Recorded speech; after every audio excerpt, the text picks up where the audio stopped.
What makes a given story thrilling for you? And then to build on top of that, how would you even define a thriller? So, Mary Robinette, we'll kick it off with you. Yeah. So for me, thrillers are stories that use tension as the major driver. Um, and that's different from mystery, where mystery is being driven by a question. Th- Hmm.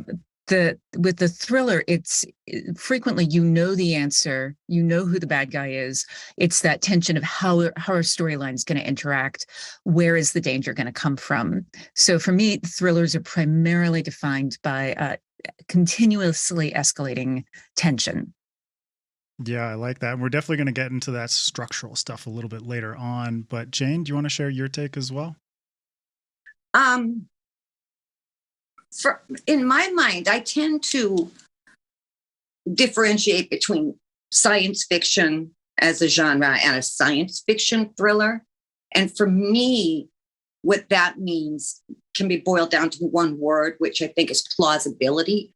In typical, science fiction, you're off on whatever different planets or dealing with time travel or alien species, whatever. And so you're telling a story through that world, a strange world, and the reader experiences like, well, yeah, I can believe that, but it's not really going to happen. But when you do a thriller, I think it has to be based on something plausible that could happen.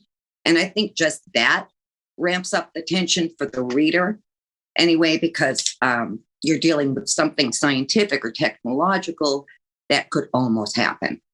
Yeah, I mean, I think that's exactly why Jurassic Park worked so well, because it's so plausible.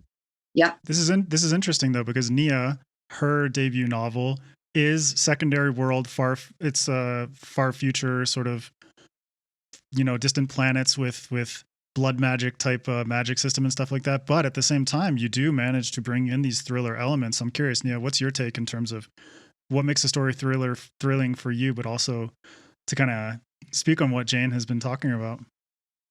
I would make the disclaimer that I did not intentionally to do it when I first drafted. It is something that I pulled out of, subsequent editing. I was like, this actually plays really well with the sci-fi aspect. And for me, it's about the mood that's being created.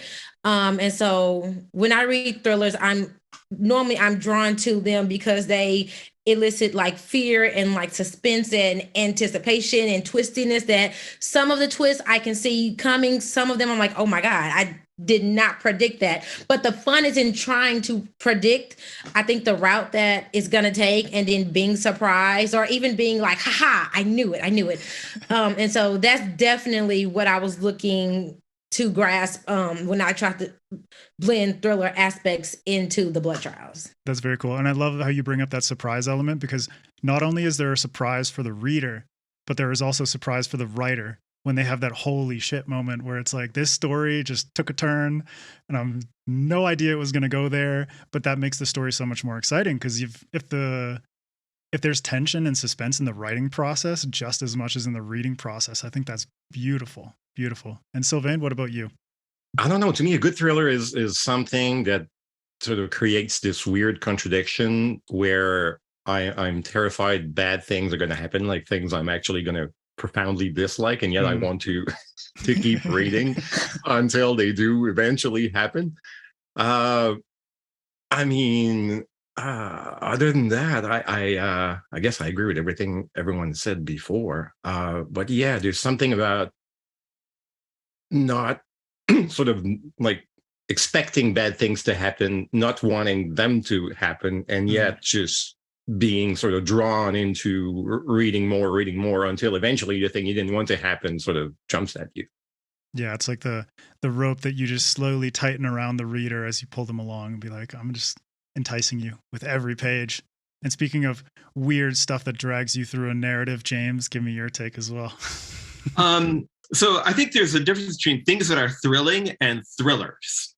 I think I might have a more restrictive definition of a thriller. Like I think, I don't think Star Wars is a thriller, but it's thrilling, right? I think a thriller is, in a way, it has a similar structure to a comedy, that it's usually about some hero who creates their own problem by transgressing society's norms. And then there's some consequences. So there's like discontent, transgression, consequences, and then victory or defeat. So it's like Double Indemnity is a thriller. A Rear Window is a thriller. Strangers on a Train is a thriller. And they all start with this willful transgression. Like Blue Velvet is a thriller. Fatal Attraction is a thriller. And it's so, yeah, I think a lot of things could be thrilling, but I think a classical thriller has this kind of element of transgression to it. Yeah, I like that. Can I jump on that? Because that is, Mary Robinette. I love that. For me, and I love the willful transgression. I'm like, that's so beautifully defined. For me, science fiction and I think there are two types of genres. There's a structure-driven genre and there's an aesthetic-driven genre.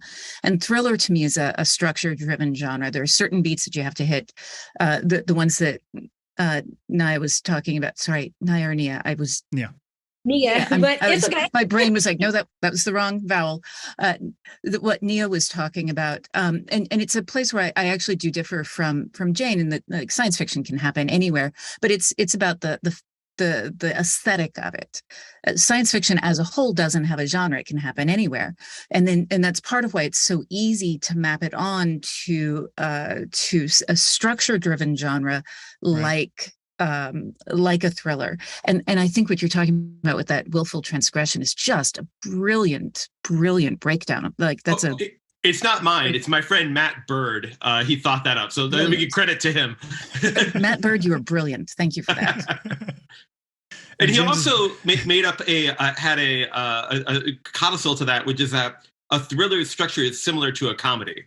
A comedy usually starts with some transgression, and for the first half, somebody's kind of wearing a mask of like trying to be something that they're not, and then at the midpoint they have to do it the honest way.